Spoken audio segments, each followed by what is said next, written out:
Hey guys, Steve in Australia here. I'm at the car wash today and I just washed my car. It's a 2006 Chrysler 300C.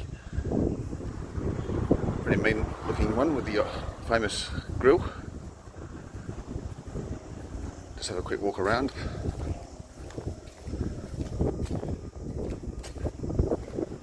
Yeah, it's a V8, 5.7 litre HEMI. Nice and clean, I just washed it. Waxed it as well. But let's go and have a look at the motor. This is the 5.7 litre HEMI V8. Naturally aspirated, no turbo or anything like that. But yeah, you don't see much of it because it's just the cover covering it up.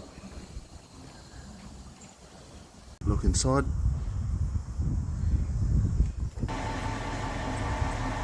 This is a bit of the engine idling. Just showing that V8 sound that we're all familiar with.